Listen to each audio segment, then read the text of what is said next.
Hello everyone, thank you for joining my course. Today we are going to learn about IFRS 16 leases. We are going to learn this topic in the books of lessee. However, if you would like to know how we account IFRS 16 in the books of lessor, please do keep following me and we will have a separate session for that. IFRS 16 was implemented on January 2016 by IASB and it is effective on or after 1st January 2019. It intends to replace the old standard IAS 17 leases. Before we go on to the main topics, let us quickly do a chapter summary. So we are going to learn about leasing, the definition of a lease, identifying a lease in a contract, how do we account for a short-term lease, how do we account for a sale and lease back transactions, and what is in issue for lease substance over the form of a transaction. Let us quickly learn what are the definitions of a lease contract as per IFRS 16. IFRS 16 introduces a single lessee accounting model and requires a lessee to recognize the assets and liabilities for all leases with a term of more than 12 months unless the underlying asset is of low value. Let us quickly learn this particular point through an example. Let us assume that there is a company called ABC Company which requires a building for its use. Now, ABC Company does not have enough money to buy the building.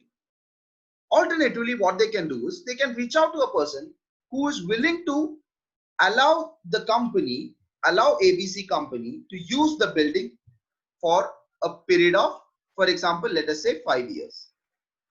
So XYZ Company allows ABC Company to use the building for 5 years. And in return, ABC Company should pay consideration, also called as rentals.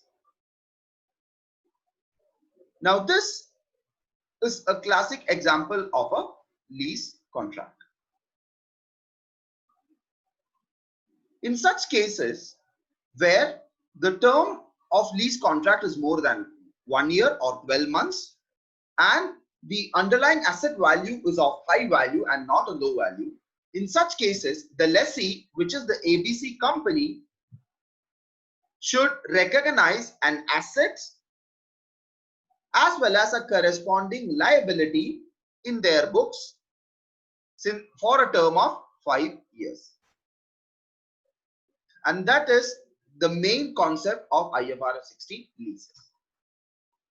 As per the old standard of IAS 17 leases, we need to identify whether this contract is a finance lease or an operating lease. However, as per IFRS 16, any lease contract with more than 12 months, unless the underlying asset is of low value, the lessee should account or recognize for an asset as well as a corresponding liability. The lessee recognizes a right of use of asset, and the term right of use of asset because the lessee uses the asset for a period of 5 years or more, or a period of more than 1 year, representing its right to use the underlying asset, and the lease liability representing its obligation to make the lease payment. So in our previous example, we have an underlying asset which is the building, and ABC Company uses the building for 5 years, which means ABC Company has an outright right to use the asset for a period of 5 years, and they are considered as the owners of the building. In return, XYZ Company receives what? They receive a rental payment or consideration. Hence, since ABC Company is allowed to use the building for 5 years, ABC Company is obliged and have a liability to pay off the lease rentals to XYZ Company. And hence, there is a right of use of assets and a corresponding lease liability in the books of lessee. Let us quickly learn what are the definitions of lease. A lease is a contract or a part of a contract that conveys the right to use an asset, the underlying asset, for a period of time in exchange for a consideration. So referring back to our previous example, in this above contract, we have two parties involved, ABC Company and XYZ Company. We have an underlying asset of a building. we have a term of a contract which is 5 years, and we have an exchange of consideration which is our lease rentals, and this qualifies for a lease contract. What is right of use of asset? A right of use of asset is an asset that represents a lessee's right to use an underlying asset for the lease term. So in this example, building is the right of use of asset. An ABC company has to account the building for 5 years with cost initially measured and subsequent measured of cost minus your depreciation. We will learn about the concepts in some time. An underlying asset is an asset that is subject of a lease for which the right of use of asset has been provided by a lessor to the lessee. So the underlying asset in our example is building, and it has been provided by the lessor to the lessee for a usage of 5 years. Lease payments are the considerations paid by the lessee to the lessor for using the asset for the specified term in the contract. Lease term is a non-cancellable period for which the lessee has contracted the lease asset together with any further terms for which the lessee has the option to continue to lease the asset. So which means it's a non-cancellable contract, and the lessee has to continue to use the asset for the term mentioned, and in return for the lease term the lessee has to pay off the consideration.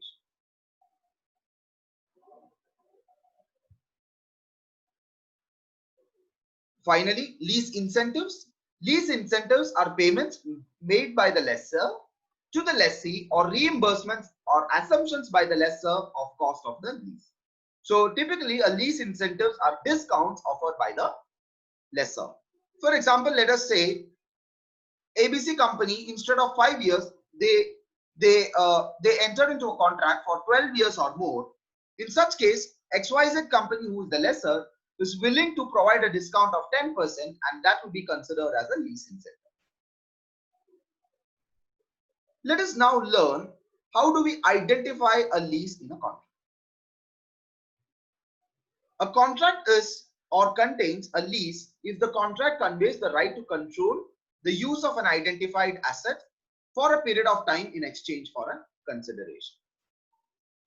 So in a contract will be considered as a lease contract only if the identified assets in a contract, the lessee has right to control the asset in exchange for providing a consideration. So if the lessee does not have control over the asset, then the contract is not a lease contract. But what defines the right to control the asset? Let us assume that the building, or the last example which we learned, let us assume the ABC company had a right to control the asset. And how can we understand from just by looking at the contract, the lessee will have a right to control over the asset? We need to look at these two terms, what is specified over here. One, the lessee has the right to obtain substantially all economic benefits from the use of identified assets. The lessee decides for what purpose the asset will be used, for what is the direction for which the asset will be intended for its use. Unless and until these 2 points are relevant in the contract, right of control will exist. If these 2 points are not there, then there is no right of control for the identified asset by the lessee. And the statement means that it's the lessee who decides why and for what purpose the asset will be used for. For example, let us say in our previous example, ABC company who has leased the building from XYZ company. Now XYZ company can ask ABC company to vacate the building at any point of time specified by XYZ company, or can put conditions or clauses to ensure that the structure of the building is not changed by the lessee. In such cases, the lessee do not have control. The ABC company do not have control over the asset. Also, a lessee does not have control of the asset if the identified asset is substituted by the lessee. For example, let's say that there is an organization which is into transportation and it has leased their cars from another organization, and the B organization meets a condition. What is that? The A organization would be replaced with new cars if the B organization in need of those cars or has to be used for any other purposes. In such cases, A organization who has leased the cars from B organization does not have control over their cars that they have leased, since they would not economically benefit from doing so. The lessee would not economically benefit by using the asset, and there is no identifiable asset when the asset itself is replaced according to the convenience of the lessee. Let us now look at short-term and low-value leases. Short-term leases are lease contracts which are less than 12 months, 1 year or less. Low-value leases are leases where the underlying asset, the value of the underlying asset is significantly low, such as office furniture or laptops. And in such cases where there is a short-term and a low-value lease, the lease payments are expensed in the profit or loss, and the lessee is not required to show an asset and as well as a corresponding obligation in terms of lease contracts which is more than 12 months.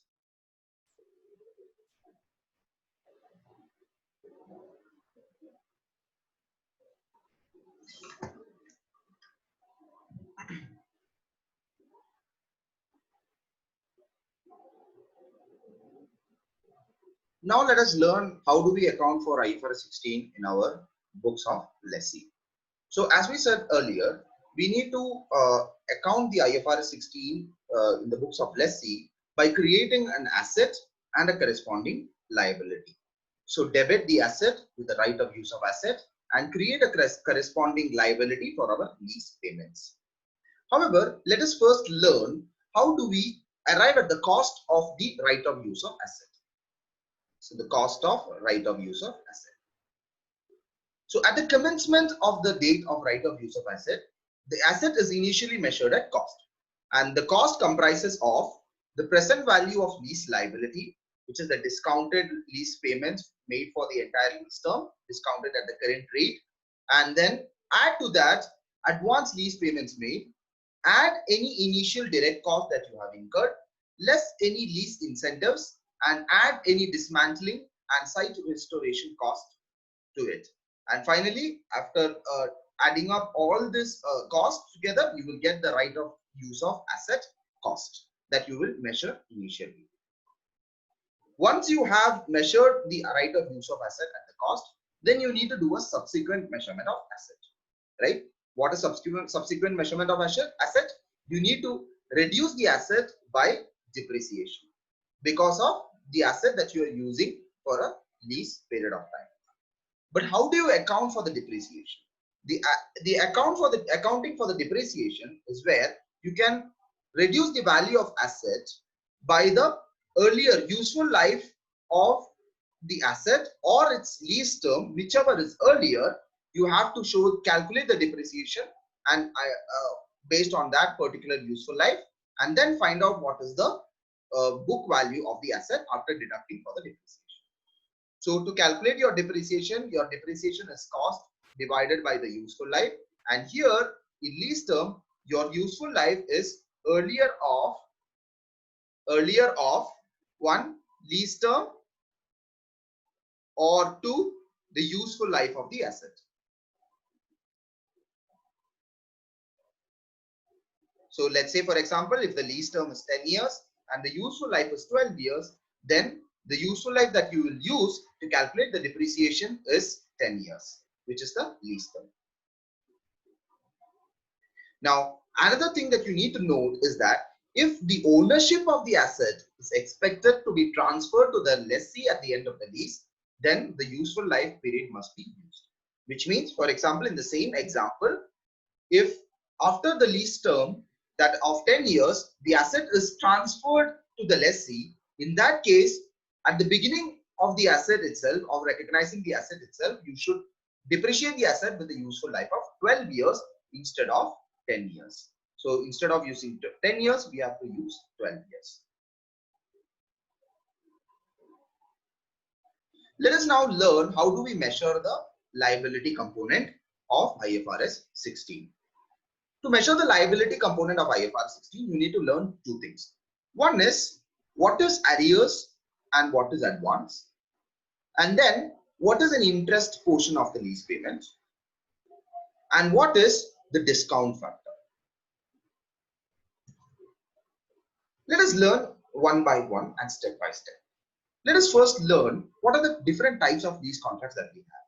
That is lease contract in arrears or lease contract in advance. When the lease contract is in arrears, it means that the lease payment that you are required to pay, you have to pay at the end of the reporting period. That is in arrear. If lease payments are in advance, it means that the lease payments will be made at the beginning of the reporting period rather than at the end. So in that case, you will be in advance rather than in arrears. And every lease contract has an interest portion on the lease, and that is called implicit rate of interest. And we use an actuarial method to find out the interest rate. And the interest rate is allocated to the periods during the lease term to produce a constant periodic rate of interest on the remaining balance of the liability for each period. And why do we use interest rate? Because as I said, the initial measurement of liability is at present value of lease payments, which means it's a discounted value. And once each year has been completed, in that case, what you need to do, you need to unwind the discount. And how will you unwind the discount? You will add up the interest portion that you have used to calculate the present value of lease payment. We will learn this particular concept in the next slide with a beautiful example. We need to have a methodical approach to calculate the lease liability at the end of the reporting period, as the capital element of the lease payment reduces the amount owed to the finance company and it reduces the lease liability in the statement of financial position. And depending upon which method of lease calculations we use, that is in arrears or in advance, your liability will change. For example, if the payments are made in advance, the opening lease liability will be lower than if the payments are made in arrears. And once we have the opening lease liability, we will add the interest component by unwinding the discount, reduce the lease payment to arrive at the closing liability for each year. Let us take a quick short example and illustration to understand how do we account and calculate for the lease liability if the contract was in arrears or in advance. So let us look at this illustration where your lease payments are 30,000 per annum for 5 years and implicit rate of interest is 10%. In arrears, we need to first calculate the present value of lease liability. And how do we do that? For the lease term, that is 5 years, we will write down the years, year 1, 2, 3, 4 and 5. Our cash flow is 30,000 for each year. That is 30,000 for the first year, second year, third year, fourth year, fifth year. And we need to calculate our discount factor. And the discount factor, the interest rate is 10%, which will be given to you in the question. Normally, your discount factors are given in the question. However, if you don't know how to calculate the discount factor, I will quickly show it through a simple example. Let us say if our discount factor is 10%, you can use this formula to calculate your discount factor, where your present value is equal to future value divided by 1 plus r the whole raised to n. So which means over here, your future value, we will first assume that it is 1 divided by 1 plus your rate of interest is 10, so 0.1 whole raised to 1, and that you will get it as 0.909.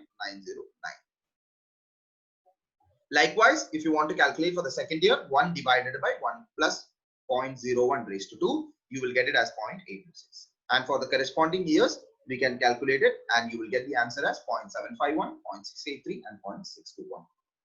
And all you need to do to calculate your present value is multiply the cash flow of each year with your discount factor to arrive at your present value. So 30,000 multiplied by 0.909 will give you 27,272.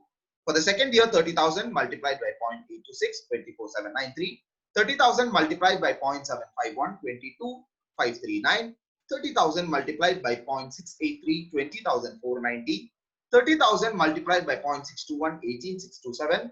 And finally, all the net present values added together, you will get the net present value as 1,13,723.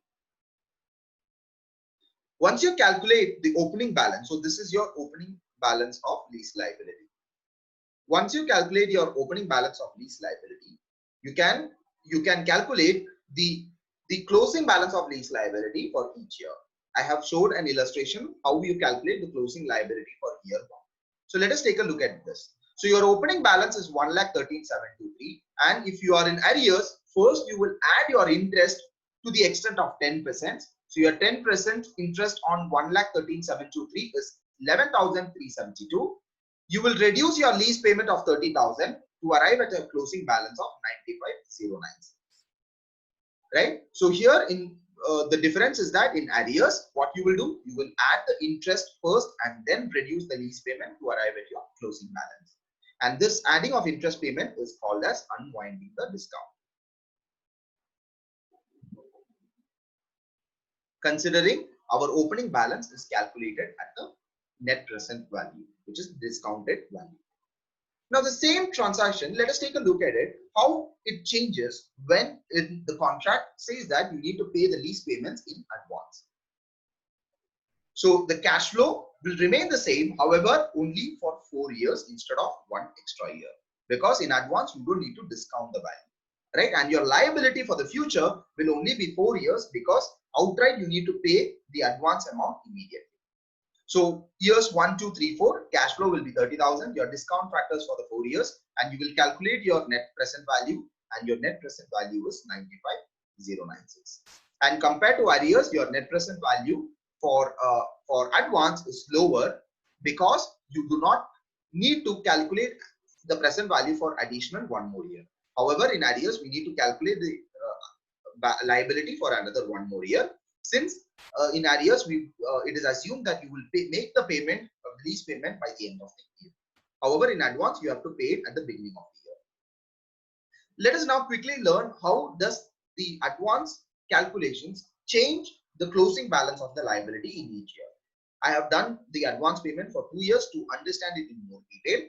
So for year 1, you do not have a lease payment. However, your opening balance is 95,096. You will add your interest of unwinding the discount of 9,506, and you will calculate your closing balance as 104,605.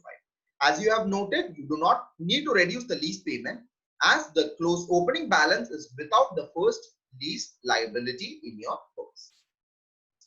And for the second year, your opening balance is 104,605, which is the closing balance of the previous year. You will first reduce your lease payment of 30,000, and then you will calculate your interest payment on the remainder of 104,605 minus 30,000. The interest amount is 7,461, and your closing balance is 82,066.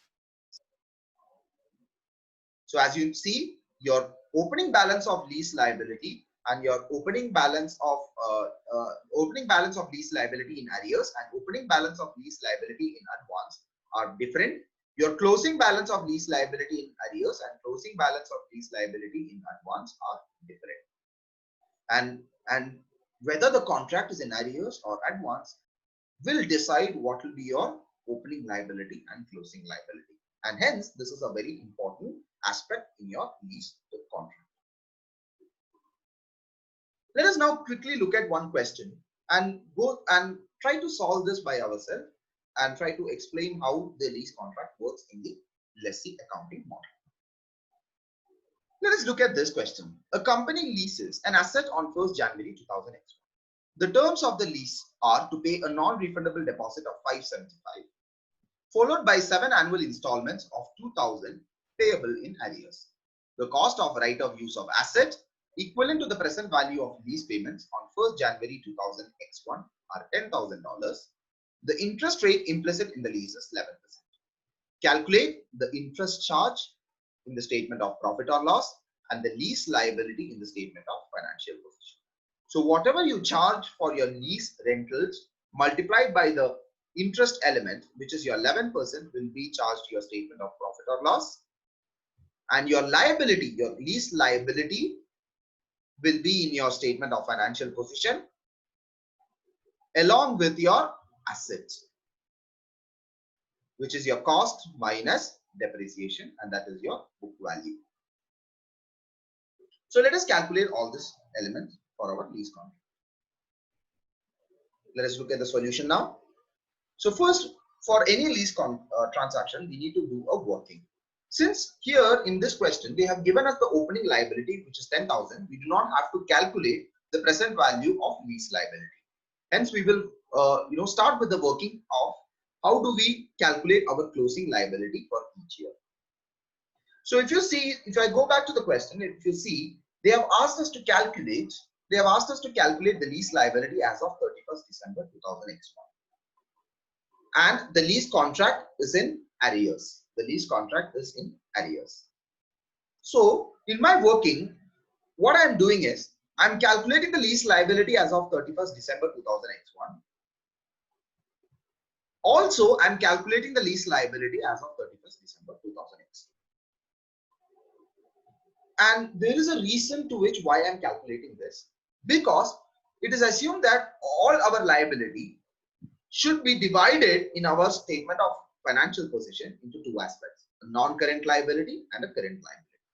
And hence, the liability that we arrive at end of the year, which is 31st December 2001, whatever the liability that we calculate should be divided into two portions, a non-current liability and a current liability. Let us first understand the workings before we go into how to find out your non-current liability and your current liability. So our opening lease liability, which was given in the question, is 10,000. So since it is an arrears, we will first add our interest of 11%, 1,100.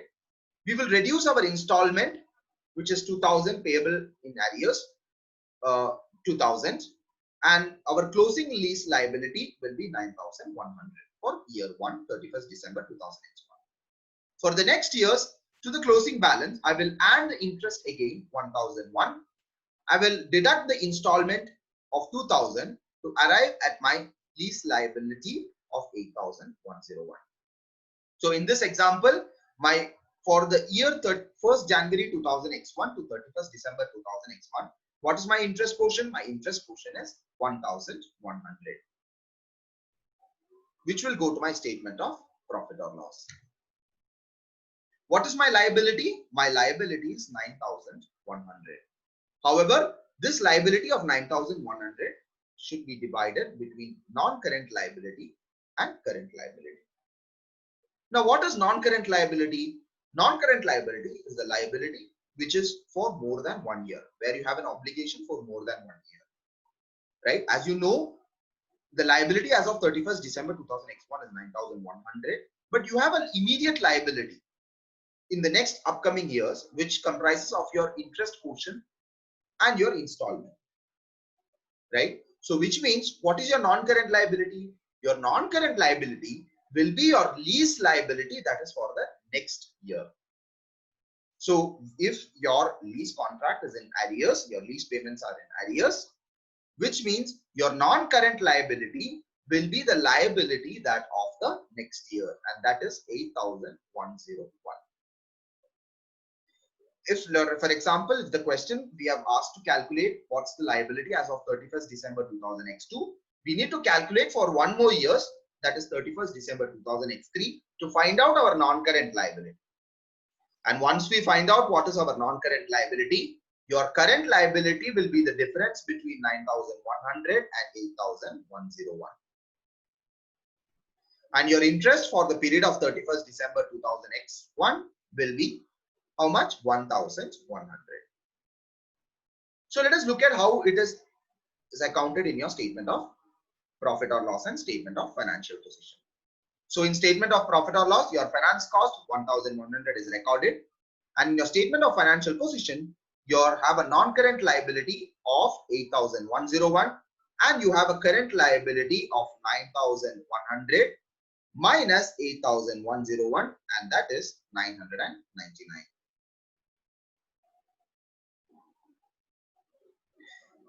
The questions and the study materials are available in the video sessions, and you can request me at any point of time and we will share with you. Please try to work out for yourself and try to get the understanding of how lease is accounted in the books of lessee.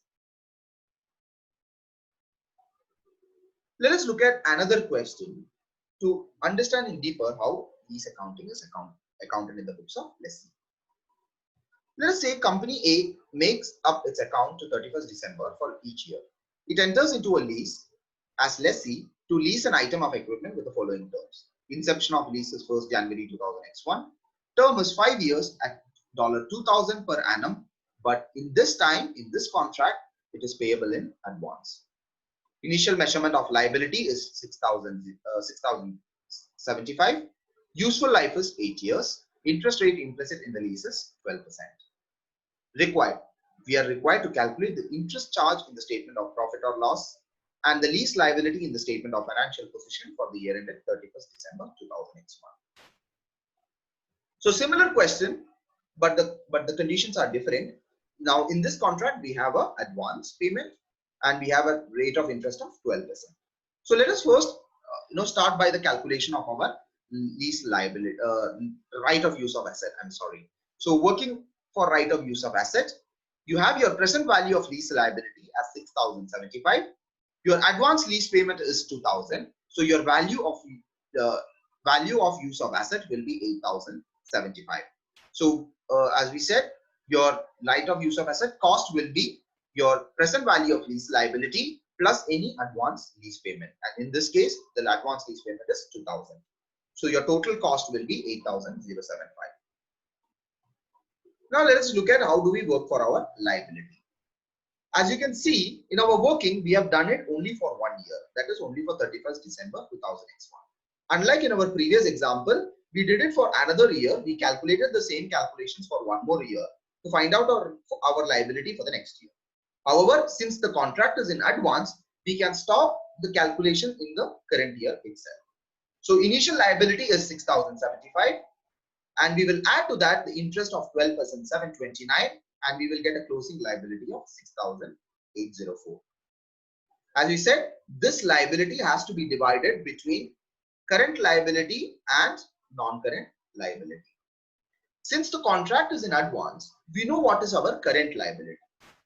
As I said in the earlier question, the contract was in arrears. We have to calculate our non-current liability, and the non-current liability will be the liability of the next year. However, in this example, the contract is as of advance, and we know what will be our current liability. What will be our current liability? The immediate lease payment that we are making for the next year, and that is $2,000, and that will be our current liability. And what will be our non-current liability? The liability of 6,804 minus current liability of 2,000 will be our non-current liability, and that will be 4,804. So let us look at how it is accounted in our statement of profit or loss and statement of financial position. So in statement of profit or loss, we have a finance cost of 729, which we have calculated over here, and we have a depreciation. And how do we calculate our depreciation?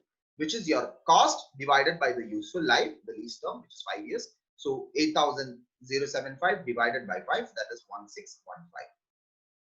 In statement of financial position, we have our non-current assets, which is your book value, your cost 8,075 minus depreciation 1,615, and your book value is 6,460.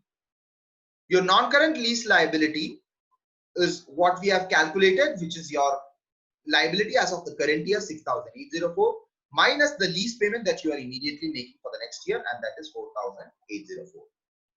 Your current lease liability is 2,000, which is your lease payment that you are making immediately for the next year.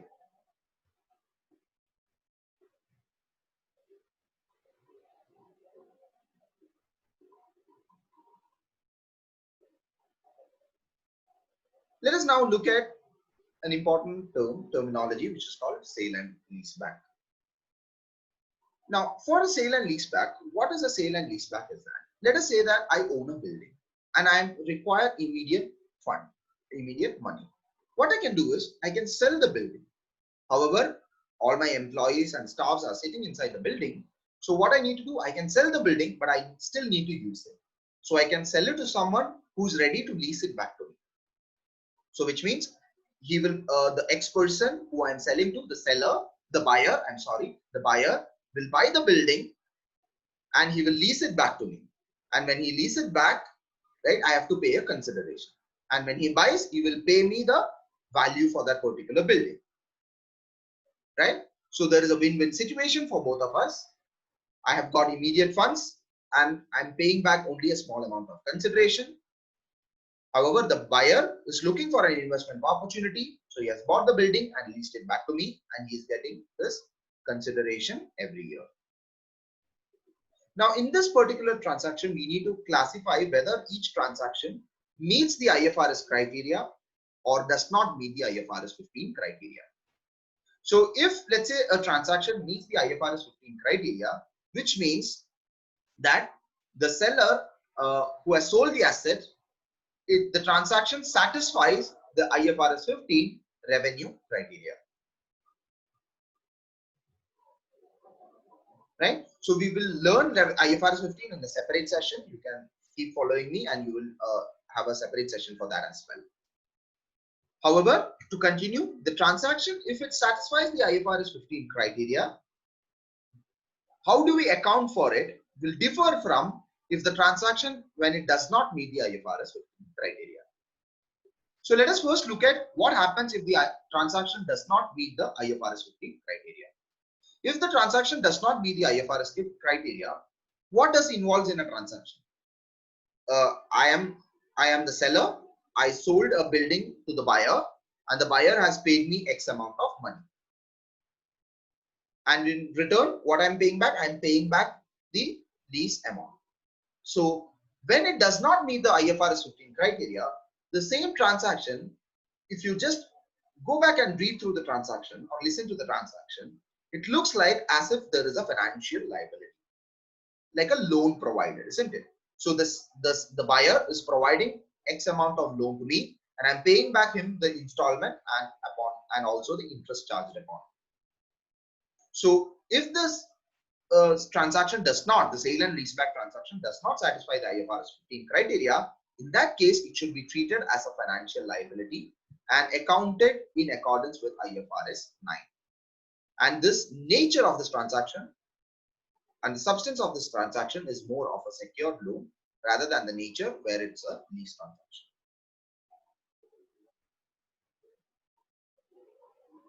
Now let us look at what if the transaction satisfies the IFRS 15 criteria.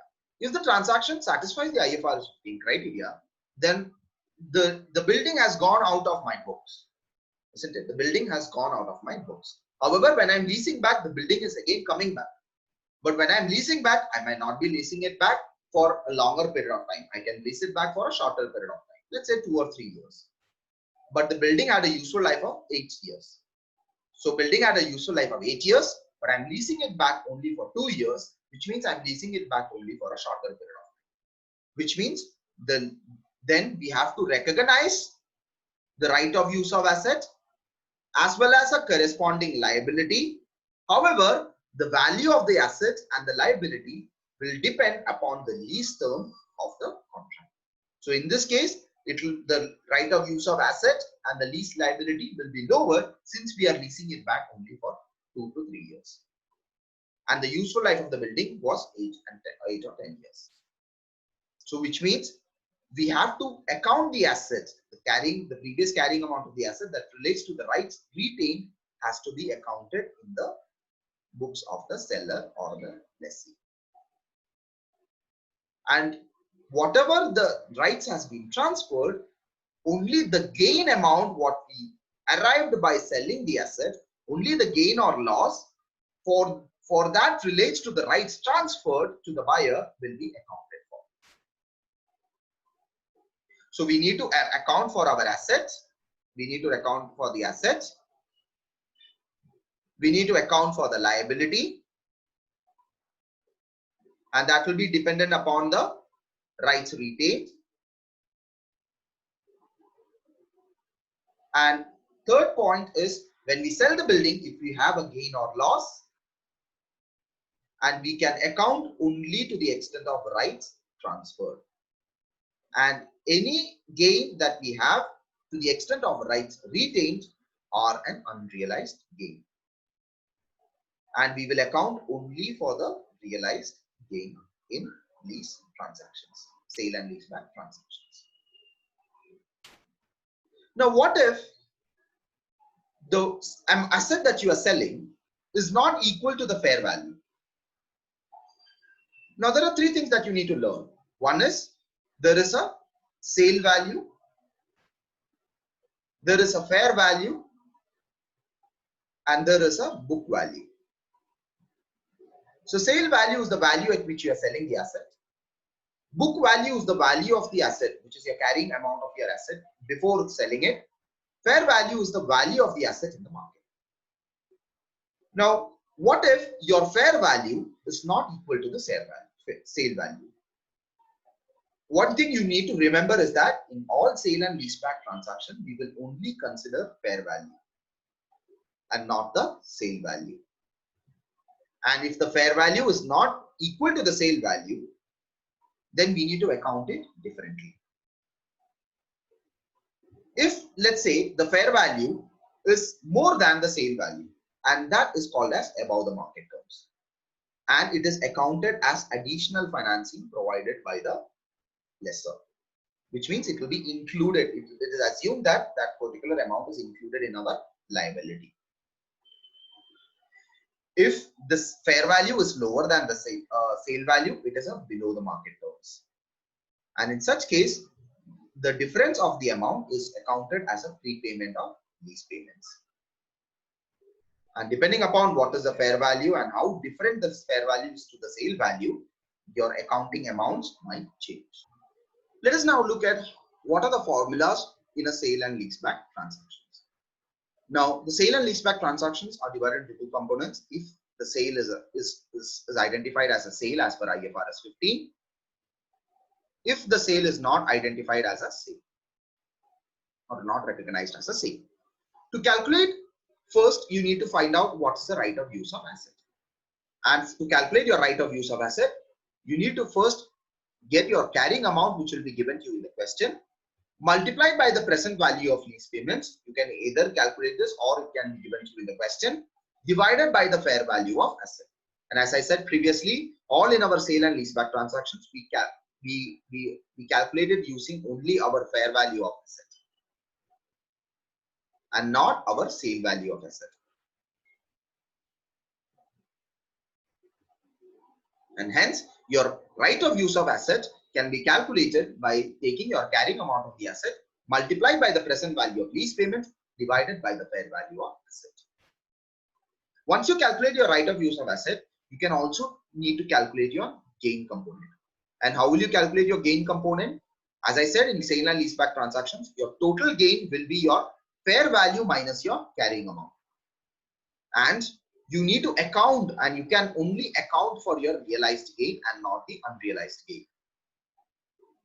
So first, for your total from your total gain, you need to find out your unrealized gain, and your unrealized gain will be total gain, what you have calculated above, multiplied by present value of lease payments divided by the fair value of asset.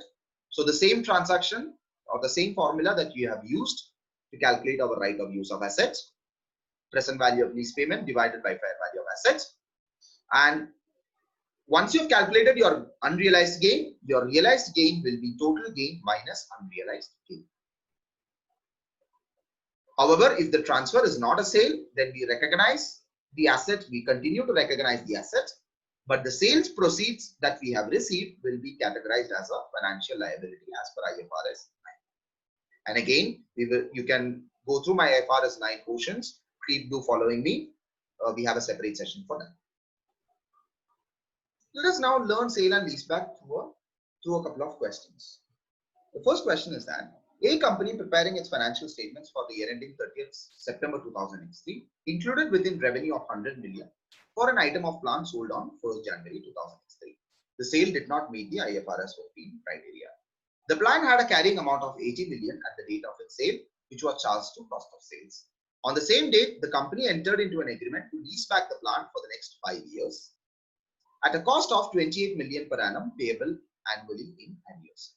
An agreement of this type is deemed to have a financing cost of 12% per annum, and no depreciation is charged on the item of plant. We are required to comment on the substance of the transaction and the treatment of it. So the legal form says that it is a sale and lease back. However, in all accounting treatment, your substance of the transaction overtakes the legal form. And what is your substance of the transaction? The substance of the transaction says that it is not a sale and lease back. Why? Because it does not meet the IFRS 15 criteria. And whatever the sale value that we have received, which is 100 million, will be accounted as a financial liability as per IFRS 9. The asset will be showed in your statement of financial position with a carrying amount, and whatever the interest that we have paid of 12% will be shown as your financial liability interest, and it will be taken into your statement of profit or loss.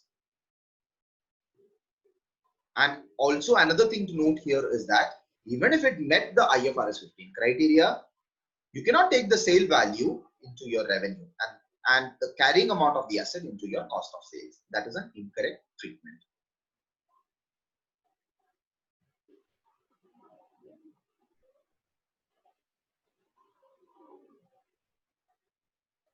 Let us look at now another question. On 1st January 2002, a company held a freehold property in the books with a carrying amount of $18 million and a remaining useful life of 30 years. On the same date, it entered into an agreement to sell the building to a bank for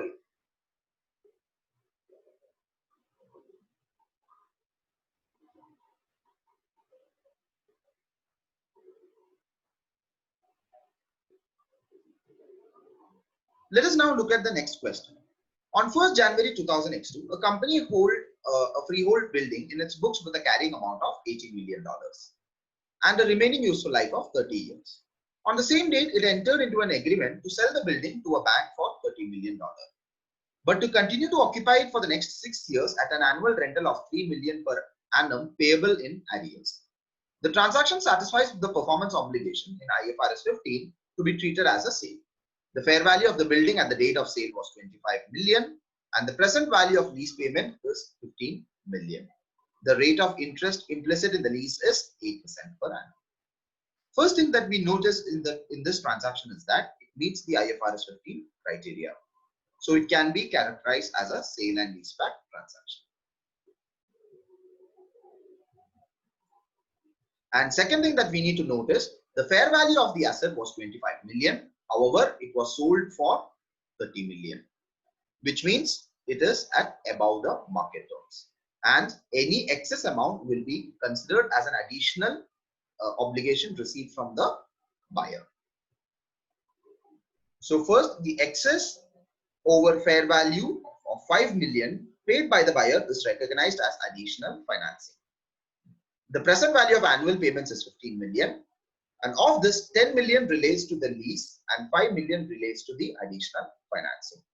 And what we will do is we will calculate our right of use of assets on 10 million instead of the 5 million, as the 5 million is the additional financing provided by the buyer. So let us first calculate the right of use of asset. The right of use of asset is measured at the proportion of previous carrying amount that relates to the right of use of retained. And the formula is carrying amount multiplied by the present value of lease payments divided by the fair value. And your carrying amount is 18 million multiplied by 10 million divided by the fair value of 25 million, and your right of use of asset is 7.2 million, which will be shown in your statement of financial position. And as I said previously, in all your sale and leaseback transactions, you will account only for your fair value And our sale value over here is 30 million, which is above the market terms, and the difference of 30 million and 25 million, 5 million is recognized as additional financing, which is included in our annual lease payments of 15 million. The seller will only recognize the gain that relates to the right transfer. Whatever the gain that is related to the rights retained should not be accounted for. So first we will calculate the total gain, which is your fair value minus your carrying amount, 25 million minus 18 million, and that is 7 million. And of this 7 million total gain, what is the gain that relates to the rights retained? So 7 million multiplied by your same calculation that you have used to calculate the rights of use of asset, 10 million divided by 25 million. So that you will use it here.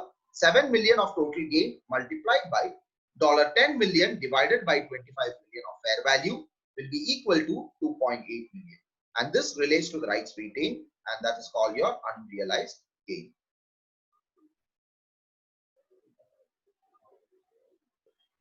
The balance of 7 million minus 2.8 million, and that is 4.2 million, and that relates to your realized gain.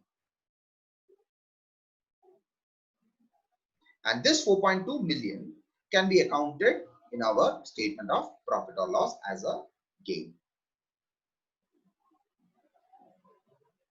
So a gain of 4.2 million can be recognized on the transfer, and the right of use of asset of 7.2 million will be accounted in my statement of financial position, and the lease liability of 15 will be accounted in my statement of financial position, and all the leasing transactions or the leasing accounting treatments that we have learned before will apply over here, where you need to add the opening lease liability of $15 million with an interest of 8% and reduce your lease payments to calculate your closing liability.